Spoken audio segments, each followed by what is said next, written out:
কেটে দিব আমাদেরকে বলেন? কোনো কথা নাই।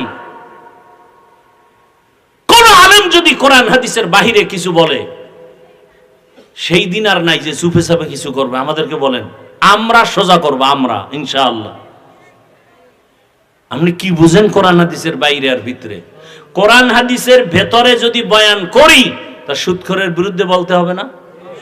ঘুষখোরের বিরুদ্ধে বলতে হবে না? জালেমের বিরুদ্ধে বলতে হবে না? বেনামাজির বিরুদ্ধে বলতে হবে না? কি আপনাদের আকল কি বলে? কোরআন কি সুদখোরের পক্ষে, ঘুষখোরের পক্ষে, বেনামাজির পক্ষে, দুর্নীতিবাজের পক্ষে, চোর ডাকাতের পক্ষে, ধর্ষক আর খুনির পক্ষে? কি বুঝাইতে চান আমাদেরকে যে কোরআন হাদিসের বয়ান করেন? কি বুঝাতে চান? আর আলেম ওলামারা বলেন কোরআন হাদিসের, কোরআন হাতে নিয়ে বয়ান করেন। কোরআন হাতে নিয়ে বয়ান করবেন, সূরা বাকারা বয়ান শুরু করেন, বলবেন এই আয়াতের তরজমা এই। সবার মুসল্লিদের হাতে বাংলাটা দিয়ে আপনি খালি তরজমা পড়বেন। সুদের যতটি আয়াত আছে একসাথে না বয়ান শুরু করেন, দেখা দেখা। এরপরে কেউ বিরোধিতা করলে এরপরে আসি, আমরা আছি। জীবন তো একবার আসছে, একবার যাবে, টেনশন কিসের? সুদের বয়ান করবেন, ঘুষখোরের বিরুদ্ধে বয়ান করবেন, কোরআনে আছে না? বেনামাজির বিরুদ্ধে কি কি ভয়াবহ বয়ান আছে, এটি করবেন।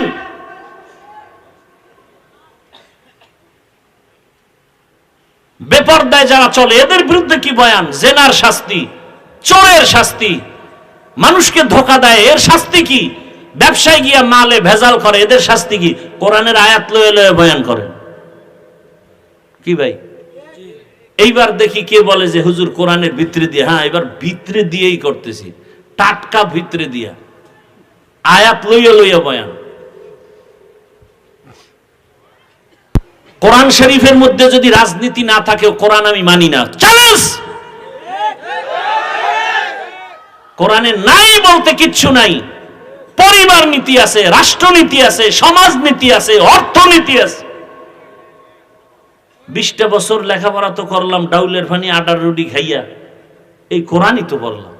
কয়টা নক্তা, কয়টা জের, কয়টা জবর, কয়টা পেশ, কয়টা অক্ষর, কয়টা শব্দ, কয়টা বাক্য, কয়টা আয়াত আছে, কয়টা সূরা আছে, নামাজের আয়াত কয়টা, রোজার আয়াত কয়টা, যাকাতের আয়াত কয়টা, সমাজের আয়াত কয়টা, পরিবার নীতির আয়াত কয়টা, রাষ্ট্রনীতির আয়াত কয়টা, তার ব্যাখ্যা কি, ফতোয়া কি, মাসআলা কি, তাফসীর কি।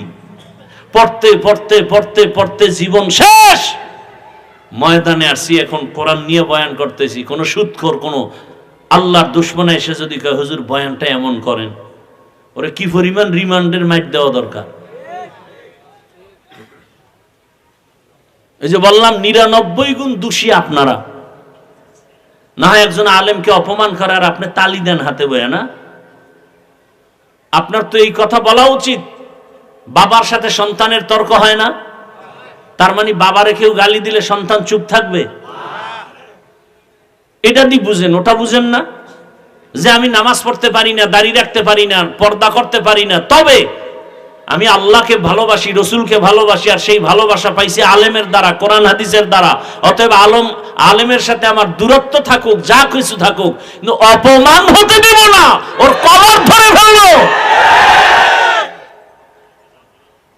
আমি নামাজ পড়ি না, কিন্তু খবরদার, আমার ইসলাম, কোরআন হাদিস, আল্লাহ, রসুল, আলেম ওলামা নিয়ে বললে ওখানে আমি ছাড় দেব না। কিসের ভয় পান? আল্লাহ হেদায়েত দান করুন। আরে ভাই, কোরআনটা বুঝেন কিছু? ভারতের মধ্যে হাজার হাজার মাদ্রাসা আগুন দিয়ে জ্বালায় দিছে ব্রিটিশরা। হাজার হাজার আলেমকে ফাঁসি দিয়া গাছের সাথে লাট ঝুলায় রাখছে দিল্লি রাজধানী কলকাতায় রাস্তায়। উদ্দেশ্য কি? কোরআনের এই আওয়াজ বন্ধ করবে। আল্লাহ তো চ্যালেঞ্জ দিছেন, এটা হেফাজত কোনো ফিসাবের হাতে দি নাই। এই কোরআন হেফাজতের জিম্মা কোনো নবীর হাতে দেই নাই, ডাইরেক্ট কে নিছেন? এই জন্য এটা যত বন্ধ করতে চায় তত বাড়ে।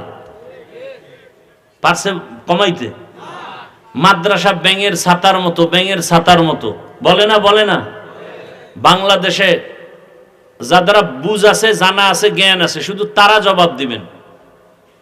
বাংলাদেশে স্কুল, প্রাইমারি, এডি বেশি না মাদ্রাসা বেশি? না, আপনার অ্যান্সার ভুল। কি ভাই, আপনি বলছি আপনারা না জানলে জবাব দিবেন না, আন্দাজে একটা জবাব দিয়ে রাখলেন কেন? এখানে বহু শিক্ষিত মানুষ আছে। বাংলাদেশে প্রাইমারি স্কুল হিসাব করলে গড়ে অনেক বেশি, প্রত্যেক গ্রামে গ্রামে স্কুল আছে, ঘর আছে, সব আছে, কিন্তু বাংলাদেশের বহু অঞ্চল আছে মাদ্রাসা নেই। কথা ঠিক না? তাহলে ব্যাঙের ছাতার মতো তো স্কুল আর প্রাইমারি হয়েছে, মাদ্রাসা হয়নি। অথচ একটা দোষ দিয়ে দিল ব্যাঙের ছাতার মতো। এটা মুসলমানের বাচ্চা এই কথা বলতেছে, ব্যাঙের ছাতার মতো। অথচ মাদ্রাসায় পড়লে একটা চরিত্রহীন মানুষ চরিত্রবান হয়। ডিসি সাহেব টেবিলে বসে কোরআন শরীফ পড়ে। ডিসি সাহেব আপনি কোরআন শিখলেন, সরকার শিখে? এখন না না হুজুর, ওই যে ছোটবেলা মক্তবে আব্বা আম্মা পড়াইছে না, সেই সময় শিখে ফেলছি। আর এখন আর মক্তব নাই সোনার বাংলায়, আছে? নাই। এখন মুয়াজ্জিন উঠে আজান দিতে, মাও উঠে বাচ্চাকে কেজিতে পাঠাবে। ওখানে গিয়ে কি পড়ে? সরোয়া সরেয়া। আমগো মাদ্রাসায় এসে ওই ছেলে এখন কি পড়ে? সরোয়া। কি মাদ্রাসায় আছে না? আছে। ব্যবধান কোথায়? সন্তানটা স্কুলে গিয়ে পড়ে সরোয়াতে ওয়াজাগর। ওই একই অক্ষর মাদ্রাসায় এসে সন্তান পড়ে সরোয়াতে ওযু। একই অক্ষর। স্কুলে গিয়ে পড়ে সরায়াতে আপা, মাদ্রাসা এসে পড়ে সরায়াতে আল্লাহ। মাদ্রাসা এসে পড়ে রব্বি জিদনি ইলমা। স্কুলে গিয়া আছে? নাই। হ্যাঁ গিয়া পড়ে ক্রিং ক্রিং টেলিফোন, হ্যালো হ্যালো হ্যালো। কে তুমি, কাকে চাও, বলো বলো বলো। আমি ম্যাও হ্যালো ক্যাট বিড়ালকে চাই, জরুরি খবর আছে ডেকে দাও তাই। হামটিমা টিম টিম তার খাড়া দুটো শিং, তারা মাঠে বারে ডিম। আর আগের কবিতা তো ছিল, আদর্শ লিপি পড়ছি না? সকালে উঠিয়া আমি মনে মনে বলি, সারাদিন আমি যেন ভালো হয়ে চলি। আদেশ করেন যাহা মোর গুরুজনে, আমি যেন সেই কাজ করি ভালো মনে। আর এখন নাচবে কেমনে? কোমরটা কি বামে না ডানে ডুলাইব, এজন্য শিক্ষক নিয়োগ দিবে। হুজুর গো যখন মাথা গরম হয়ে গেছে, রাস্তায় নামছে, সব নাস্তিকের বাচ্চাগুলো লেজ গুটায় ভিতরে ঢুকছে। বাংলাদেশের একটা সুন্দর সংস্কৃতি যে আলেমরা নামলে তারা কামিয়াব। যে আন্দোলনে আলেম আছে এটা কি কামিয়াব। জুলাই স্বাধীনের পরেও যদি আন্দোলন করা লাগে তো কিসের স্বাধীন করলেন? আম্মা জানেরা স্লোগান দেন, আমগো অধিকার পাই নাই, সমান অধিকার লাগবে। আল্লাহ যে বেশি দিছে ওটা লাগবে না। এই বেশিটা নিয়ে না নিয়ে সমান নিতে যায়, তাসনিমার অবস্থা কি? বেশি নেবে না, সমান। সমান মানে এক পুরুষ যেমন 4 স্ত্রী রাখবে, এক স্বামী কেন, এক স্ত্রী কেন পারবে না? আমি তাসনিমার পেটে বাচ্চা, তো যেখান থেকে মনে চাই আমি সেখান থেকে নিবে, এটা আমার স্বাধীনতা। ওলামায়ে কেরাম গর্জে উঠে কয়, এই বেশ্যা, যেখান থেকে মনে চায় সেখান থেকে পেটে বাচ্চা আমগো দেশের কুকুর নিরা নেয়, মানুষ নিতে পারে না। অথচ কত বড় এমবিবিএস ডাক্তার, যেমন তেমন ডাক্তার না, এবং গবেষক। কোরআনের আয়াতের ব্যাখ্যা পড়ে, হাদিস পড়ে, নাইলে আল্লাহর ভুল ধরছে কেমনে? ব্যাখ্যা পড়ে পড়ে কয় এই আয়াতটা আইন যা করছে নারীর উপরে, এই আইনটা আল্লাহ একচ্ছত্র নারীর উপরে জুলুম করছে। আল্লাহ জালেম। আমার দুঃখ লাগে, বারবার বারবার বারবার এই দেশের মানুষ দেখে আলেমদের সাথে বেয়াদবি করলেই পতন, বেয়াদবি করলেই পতন, বেয়াদবি করলেই বিপদ। এরপরও কেন যে আলেমদের সাথে বেয়াদবি করে এটা বুঝেই আসে না। যদি আলেমরা কোনো ক্ষতি করত, এই যে আমরা বয়ান করতেছি, এই যে এতক্ষণ বয়ান করছি, একবারও কি বলছি যারা আওয়ামী লীগ করে ওরা সব বিনা হিসাবে জাহান্নামী? কথা বলেন না কেন? যারা বিএমপি করে এরা 100 বছরের জন্য জাহান্নামী? কথা বলেন। ওটা আপনি করবেন কি না করবেন সেটা ভিন্ন কথা, ওটার জবাব আপনারটা আপনি আল্লাহর কাছে দিবেন। কথা ঠিক না? আমাদের উপরে হামলা কেন? আউযুবিল্লাহ নাই, বিসমিল্লাহ নাই, ফট করে মসজিদ দখল করবে, আছে না নাই? মুসলমানের চূড়ান্ত জীবনের একটা উপাসনালয় আল্লাহর ঘর মসজিদ, যেখানে মানুষ বিড়ি নিয়ে ঢুকতে ভয় পায়, ওযু ছাড়া ঢুকতে ভয় পায়, একটা সুদখোর সেই মসজিদের দায়িত্ব নেয় কিভাবে? সুদখোর তো মায়ের সাথে জিনা করার গুনাহ লিপ্ত, অল টাইম মায়ের সাথে জিনা, গর্ভধারিণী মায়ের সাথে অল টাইম জিনা জিনা জিনা জিনা। সুদখোর, যার জীবনে একটা মোনাজাত কবুল হবে না তওবা না করা পর্যন্ত। সুদের সাথে যারা জড়িত, এদের হজ কবুল হবে না, দান সদকা কবুল হবে না, একটা মোনাজাত কবুল হবে না। বরং অল টাইম আমার আল্লাহ রেডি রাখতে থাকতে বলছে, যে রেডি থাক, আমি আল্লাহ নিজে তোর সাথে যুদ্ধ করব। তো কত বড় মারাত্মক চিন্তা করেন তো। সূরা বাকারা আয়াত।